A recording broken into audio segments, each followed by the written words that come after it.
Coming in at number 5, we've got the LS26. Now you might be questioning, why not the FG42? It's got the same 20 rounds, but a faster fire rate, and therefore a faster time to kill.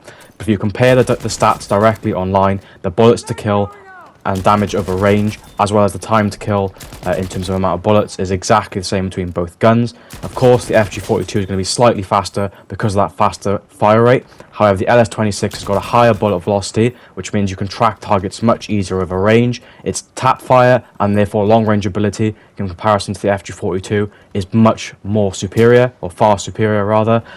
And the LS26, although it only has 20 bullets, the same as the FG42, that slower fire rate means you can maintain a much higher accuracy percentage over the course of a game, and it means that you can maximize and get more kills with that 20 bullets per magazine than you can with an FG42, where you're pretty much reloading after every single kill.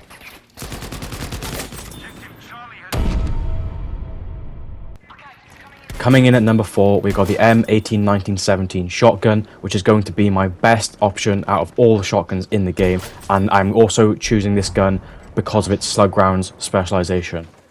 You'll know how much I value long distance in Battlefield, being able to maximize your kills by having every single gun be effective at long range. The slug rounds therefore turns this into like a mini pocket sniper, where from 50 to 75 meters, even longer, if you go for 2 quick headshots, which you'll see is very easy with this gun, you can pick off loads of enemies at long distance.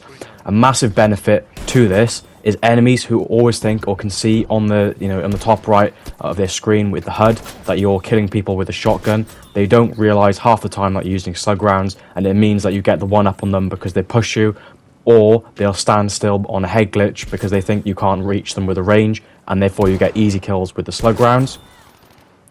But this shotgun as well is one of the ones which I've found to have the most consistent damage output and damage model, and therefore you can always be ensured that you can hit consistent one-shot kills or even 2 to 3 shot long-range kills just like this, whereas all the other shotguns in the game, you can just get like a 10 damage hit. The range on that. Coming in at number 3, we've got the bar, and this is the gun which I've chosen and preferred over the FG42 for various reasons. Both guns have the exact same damage model, magazine size, as well as bullet velocity. However, the bar has a faster time to kill because 1, it has a faster fire rate, but 2, the bar also gives you the option to switch between a faster and slower fire mode. The slower fire mode, therefore, meaning you can maintain higher accuracy at longer distances, which is obviously much better and an option you don't get with the FG42. As well as then changing to that slower fire mode. The tap fire on this gun is incredible, and therefore at long distance it's just amazing as well. So it's one of the most versatile guns in the game thanks to those 3 different types of fire modes, and therefore it's way better than the FG42 in that regard. Coming in at number 3, we've got the Madsen, and yes, this is a shock, I have chosen it over the Bren, which I know most people will class as their best support weapon. And you will obviously know that Bren players are always going to be standing on a corner or behind cover, and they're not going to be moving around, they are going to be stationary. So the Bren can be classed as better in various different ways, mainly having a faster time to kill because of the faster fire rate.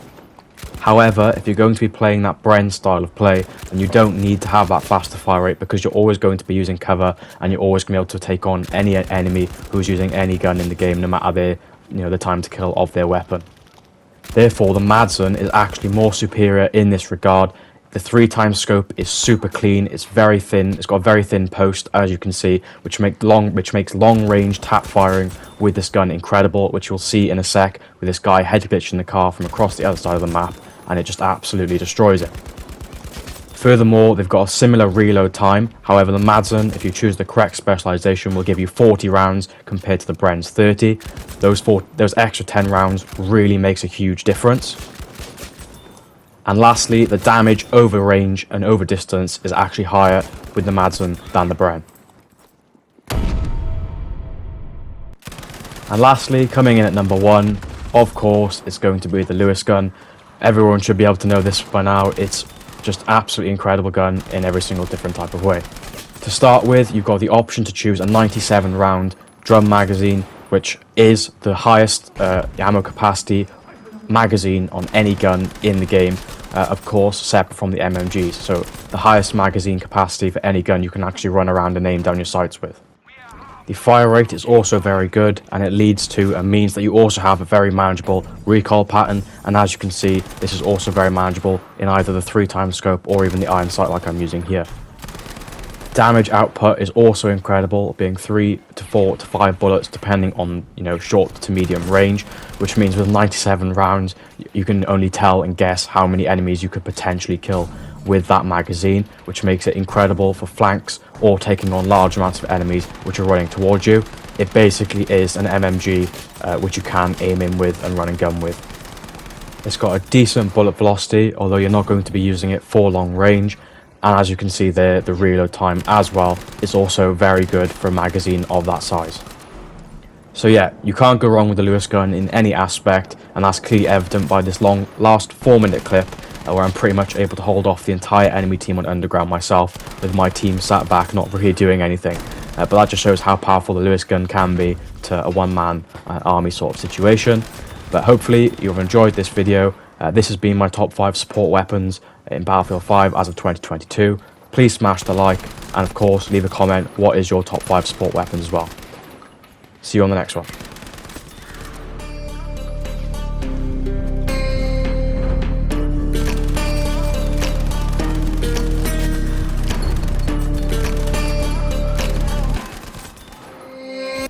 Warriors around, don't get caught in the mosh pit.